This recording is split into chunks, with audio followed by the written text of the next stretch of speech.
చూస్తే తెహల్కా మాజీ సంపాదకుడు తరుణ్ తేజ్ పాల్ ను బాంబే హైకోర్టు దోషిగా తేల్చి చెప్పింది. తన జూనియర్ సహ ఉద్యోగిపై అత్యాచారం జరిపిన కేసులో ట్రయల్ కోర్టు ఇచ్చిన తీర్పును కొట్టేసింది. 2013 నవంబర్లో గోవాలో జరిగిన థింక్ ఫెస్ట్ కార్యక్రమం సందర్భంగా ఓ హోటల్ లిఫ్ట్ లో తనపై లైంగిక దాడి జరిగిందంటూ మహిళా జర్నలిస్టు ఫిర్యాదు చేయడంతో కేసు నమోదైంది.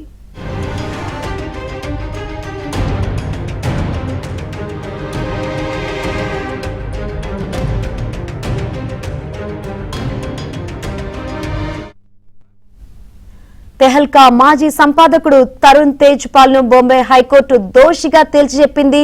తన జూనియర్ సహ ఉద్యోగిపై అత్యాచారం జరిపిన కేసులో ట్రయల్ కోర్టు ఇచ్చిన తీర్పును కొట్టేసింది.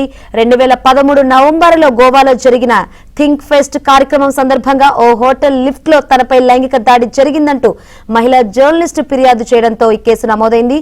మరిన్ని వివరాలు అందించేందుకు మా ఢిల్లీ బ్యూరో చీఫ్ కృష్ణ ఉన్నారు. కృష్ణ, శంకరి, దాదాపు 13 ఏళ్లుగా కొనసాగుతున్నటువంటి ఈ కోర్టులో ఈ కేసులో హైకోర్టు తీర్పు ఈ రోజు రావటం దేశవ్యాప్తంగా మరోసారి చర్చనీయాంశమైందని చెప్పొచ్చు. ఇందాక మీరు చెప్పినట్లుగా తెహల్కా మాజీ editor in chief Tarun Tejpal కు ఈ బాంబే హైకోర్టు గోవా బెంచ్ అక్కడ ఎదురు దెబ్బ తగిలింది.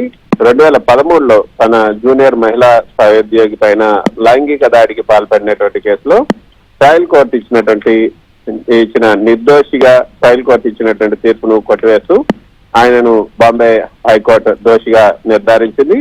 అయితే 2013 నవంబర్లో గోవాలో నిర్వహించినటువంటి తెహల్కా థింక్ ఫెస్ట్ పాల్గొన్నటువంటి సమయంలో హోటల్ ఎలివేటర్ లో తనపై తరుణ్ తేజ్ పాల్ 2 సార్లు లైంగిక దాడికి పాల్పడ్డారని బాధితురాలు ఆరోపించారు. సంఘటన జరిగిన వెంటనే ఆమె సంస్థ యాజమాన్యానికి ఈమెయిల్ ద్వారా కూడా ఫిర్యాదు చేశారు. ఆ తర్వాత ఇది జాతీయ స్థాయిలో కూడా చర్చనీయాంశమైంది. అయితే ఈ కేసు వెలుగులోకి వచ్చినప్పుడు దేశంలో మహిళల పైన లైంగిక వేధింపుల తీవ్ర చర్చనీయాంశంగా మారింది. తర్వాత 2012లో ఢిల్లీ నిర్భయ ఘటన తర్వాత కార్యాలయాల్లో మహిళల భద్రత పైన, అదేవిధంగా అధికార దుర్వినియోగం, నీటి ఉద్యమం కూడా పెద్ద ఎత్తున ఎగిసిపడ్డాయి. తర్వాత తేజ్ పాల్ మొదట దీన్ని ఒక మిస్రీడింగ్ ఆఫ్ ద సిచ్యువేషన్ అంటూ బాధితురాలకి క్షమాపణ చెప్పినటువంటి ఈమెయిల్ కూడా పంపడం కూడా వివాదాస్పదమైంది. ఆ ఈమెయిల్ ఆధారంగానే అతనికి ఈ జైలు శిక్ష ఖరారైనట్లుగా మనకు అర్థమవుతుంది. అయితే ఈ రోజు ఏదైతే గోవా హైకోర్టు ట్రయల్ కోర్టు తీర్పును రద్దు చేస్తూ తరుణ్ తేజ్ పాల్ ను దోషిగా తెలిసింది. తీర్పు అనంతరం ఆయన వెంటనే అదుపులోకి తీసుకోవాలని కూడా ప్రభుత్వం కోరింది. మరోవైపు తేజ్ పాల్ కోర్టులో తనకు కనికరం చూపాలని అభ్యర్థించారు. ప్రస్తుతం తన వయసు 62 సంవత్సరాలు. తాను కూడా బాధితుడని పేర్కొంటూ ఇది రాజకీయ కక్షతో ఈ కేసును నడిపారు, నాకు 2 కుమార్తెలు కూడా ఉన్నారు, కాబట్టి హైకోర్టు తీర్పు పైన సుప్రీంకోర్టుని ఆశ్రయించే వరకు కూడా స్టే ఇవ్వాలని కూడా కోరారు.